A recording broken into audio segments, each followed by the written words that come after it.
everyone, and welcome back to Jesse Hecht Creative. Today we're going over the Sonic the Hedgehog Sonic vs. Dr. Eggman's Death Egg Robot Lego set, plus the Amy and Tails minifigures. Before we begin, make sure to hit that like button and smash that subscribe button. Now let's get to it. Starting off with the worst thing about this set is the Sonic minifigure. It is a carbon copy of the previous Sonic minifigure, except with modern eyes. This is not what you do, Lego. The stomach is horrible looking, and it looks awful compared to the other one. You get some nice up and back a little bit, and some good articulation for the legs, but this is just horrible, this stomach thing. The back is the same as the previous Sonic. Honestly, it's a carbon copy. Putting them side by side, it makes no difference. Make this one a darker blue, and maybe, but right now, it's just terrible. Same exact thing, down to every last detail. Except for that stomach, it's way better on the classic, as are the eyes. Luckily, we can seal this Sonic away in this little ball. Just put it right over here, and boom, that's it. Yeah, it's kind of okay. Put him in a running pose, not really my favorite thing, but at least he's stuck forever in this little running ball thing. To launch the ball and bring this Sonic out of his misery and out of our lives once and for all, you can take this and put Sonic into it. It is very faithful, down to this little spring pad for your fists to smash upon and break Sonic in half. It's kind of flimsy though, and is okay. A lot of rubber parts that I haven't seen in a long time for Lego. Don't know why these are here. Was there a rubber band I was supposed to use on this? I'm not sure, but yeah, it's pretty well constructed, I guess, for this. To use it, place Sonic inside, past those little rubber tabs over here, and push this down, and smack! He's gone forever. You also get a small laboratory. Cubot is his name, and not looking that great is his game. Not really a great minifigure or minifigure at all, in opinion. It's a battle droid body with some robot arms, a poorly done base, as well as roller skates for eyes for some reason. It looks alright, kind of faithful to the series of Sonic Boom that I've seen him in at least. Other than that, not really that cool. Articulation's all the hinges and stuff, and it's just very bland. Cubot, poor fella. Even the lab base is lackluster. It's a blue Chaos Emerald next to a blue switch that goes up and down. Probably my favorite part so far of this entire set that we've gone over, but I think this should be a different color to accentuate it from this over here. Not that great. We also have this thing, which I guess you can just move and it falls off, and you free the little turtle guy. Really not sure what his name, Pocky, Flicky, Jerry, whatever this dude is called. He's very cute, and you can retrap him with this because Jerry has done things. The control panel is also pretty neat, but it's pretty hot. Turn that thermostat down to 72 or something. But the best thing about this part is the Tesla coil-like antenna thing. It's really cool, super neat. Uses an old Bionicle joint that I really love. 2 wheels, and it's really nicely done over there. Overall, not a half-bad little piece. You also get a ramp, a spike strip, and a ring. Very lackluster for this. The ramp barely goes up. This is to facilitate the Sonic ball thing. Not really that great, and has some red on the sides for some reason. Honestly, very weird. The spike strip gains importance later, at least. I love these pieces here. They're wonderful, and that's mostly why. Other than that, it's just a spike strip that's yellow on the bottom for some reason. Wouldn't you want them to be the same color as the road, so they're run over? And the ring is cool and a nice piece until you turn it over, and what the heck are these? I'm not sure. Eyes for the ring or something? It's kind of weird. I do like this piece on the bottom, though. It's pretty cool. The fact that it's a ring just sitting there is nice, but they could have made it float a little bit more. And here we introduce Tails. I really love this minifigure. The tuft is really done well on his head, as are the ears are great. The eyes are painted very well with that nice blue and shine on there. His mouth is very cute, and he has a nice rotation for that as well. The tuft on his stomach is really well done for that, and really well painted with a bit of shadow around. His minifigureness is so cute with those up and down and the swivel over there. His legs can't really move because they are shorter and smaller, and the printing could be better on here. I think that's kind of a shame, but his tails are wonderful. They can move over a little bit, and they're a little bit rubbery and nice. They look great, and Tails is just an awesome character in general. Here's Amy Rose, another minifigure I haven't gotten, but now I have, so let's celebrate. She isn't really that great though. She has some problems with her headband over here. The paint isn't really that great. The paint's nicely done on her face though. She has a good swivel over there. You can go up and down with this, but not too far down because it'll actually push the skirt off of her. It's kind of weird. The printing's okay over here, and as well on the legs. It's just alright. The back is fine, I guess. It works out really well, but not really my favorite minifigure, especially for the accessories she carries. I got the parts and built her Pico Pico hammer. It's very heavy though, and doesn't really work that well unless she's on a base or something. You have to really tilt her back in order to get her to use it. But yeah, it isn't the best accessory. It isn't the worst accessory. Amy's just okay, I guess. And not really the best minifigure in my opinion. Here's Amy, Sonic, and Tails next to each other. They look nice together. As for heights, we have Sonic at about 1 1 3/4, Amy at about maybe a little bit higher than Sonic, who just fell over, and then Tails at around 1.5 inches tall. Poor Sonic. Here's Amy, Tails, and Knuckles. Here's Amy, Tails, and Shadow. And here's Amy, Tails, and Rouge. Here's Sonic next to Knuckles and Shadow, looking really nice. I think Sonic is the worst of these, though, which is a shame. They could make him better, but they didn't for some reason.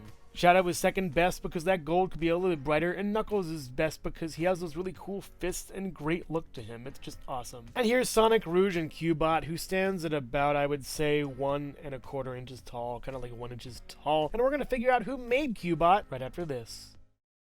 Hello everyone, and thank you so much for watching so far. Make sure to click like, subscribe, share, and leave a comment. You can also click the bell icon for more creativity. Now let's get back to it.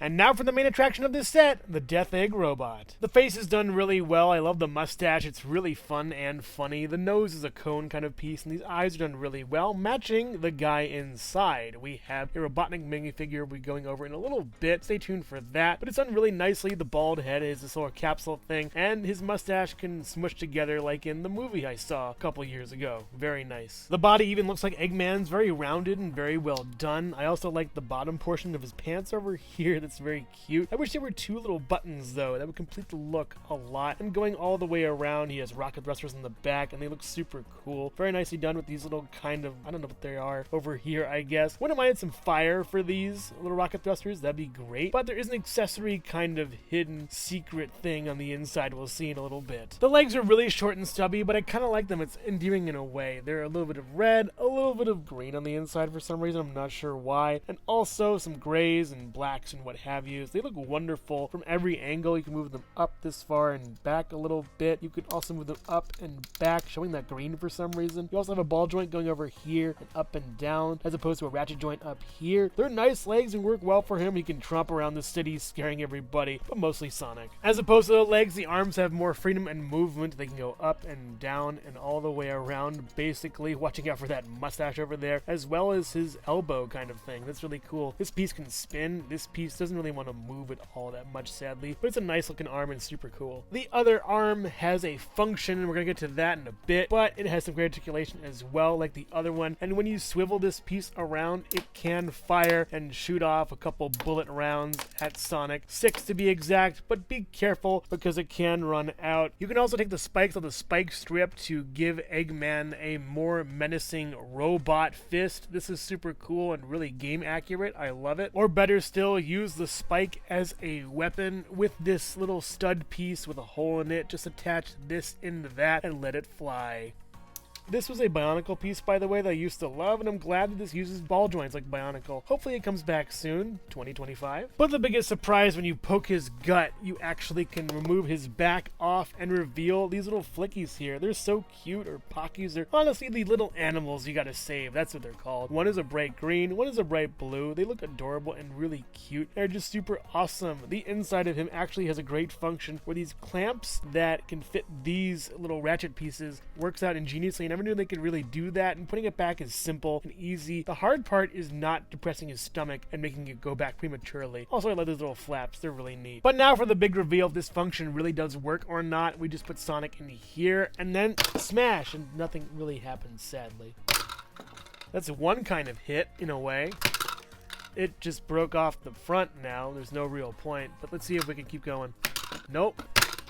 Nope, you need a lot of force with this one. Nope, that's not going to work either. But will Sonic defeat Eggman in this scenario? Yes, he will. That actually worked perfectly and took me like 5 tries to get, but it was worth it. Yeah, the bot's destroyed. Goodbye, Eggman. Goodbye. But aside from that function not really working, I do like this robot a lot. It's super cool, even when you're not going for the weird battery pack removal thing. It should have been a function where all the arms and legs fall off, just like in the game. Jakks Pacific did it. Lego, why can't you? And Dr. Eggman, while looking really cool, is not the best minifigure in my opinion. The head doesn't even move at all. It's just welded to the body. I do like the look of it. It looks pretty cool. It doesn't really have the functions or articulation I would want it to, at least. The arm does does go all the way around, yet it's in pre-pose, kind of like going out. The wrist can twist. It's very squeaky for some reason. It's really weird. This one not really so that much. Then the long Toy Story legs are back, going out this far and then out this far. Pretty good. And sitting is nice for this Eggman, but honestly, it's not really my favorite thing. Bring back the original, the regular, the classic Eggman, please. Here's Eggman next to classic Sonic and modern Sonic. Again, classic Sonic is the better of the two, and I wish we had a classic Eggman also. Again, here's Eggman next to Tails and Knuckles, looking nice, as well as Shadow and Rouge, looking pretty awesome. I like how printed these figures are. It's very cool. And here we have Amy and Cubot next to Eggman, the biggest offense this set ever made, not making Orbot. And here is the modern Eggman next to the custom Egg Robo made by Toaster Girl, as well as the custom Eggman made by Toaster Girl. Very nicely done for these figures. Sad to say that the modern Eggman's not among them as my favorite. Modern Eggman stands at about, I would say, 2.25 inches tall or so. And here is the Death Egg Robot next to the Eggmobile from the Ideas set, and I gotta say, the Ideas set Eggmobile does not fit with this Eggman, the smaller modern one. Fits better with the larger classic one. Pretty cool still anyways, and they're all on nice scale, with the Death Egg Robot standing at about, I would say, 5.75 inches tall. And here is the entire cast of characters we have for Sonic the Hedgehog. Aside from the minor badniks, at least for me, we have Rouge, Shadow, Amy, Modern Sonic, Modern Eggman, Classic Sonic, Tails, Knuckles, Cubot, Classic Eggman, the Death Egg Robot, and an Egg Robo. This is an awesome cast of characters, and Lego, you should be proud. Sega, you should be proud. And Sonic fans, you should be proud too. And Toaster Girl, thanks for getting this kicked off. All these sets with your Lego Ideas set. I love that dearly, and it looks awesome.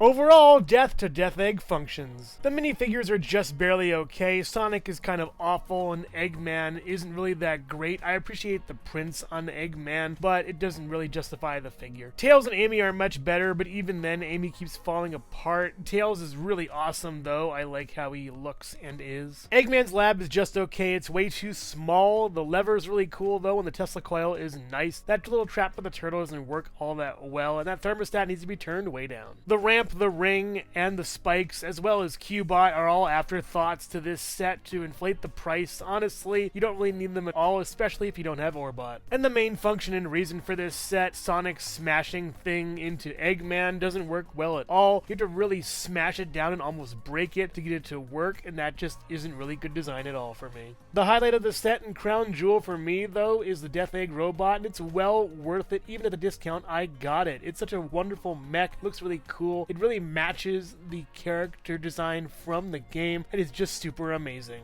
My biggest issue, though, is how the play function really messes with playing with the robot itself. Every time you try to grab it or touch it, the stomach moves and then it breaks and you have to re-put it back together. It's very frustrating. I do also wish that the arms and legs came off like in the games. That really should have happened here. If you're a fan of Lego, Sega, or Sonic the Hedgehog in general, you'll probably like this set, but if not, I would wait for a discount just for the robot. But make no mistake, if you're getting a robot, get the Death Egg one. So which Sonic the Hedgehog Lego minifigure is your favorite? Or which badnik is your favorite that Eggman made? Let me know in the comments below. Thank you so much for watching Jesse Hecht Creative. Make sure to click like, subscribe, share, and leave a comment. You can also visit us at jessehechtcreative.com for more reviews like this one. Thank you so much for watching, and keep being creative. Stay tuned.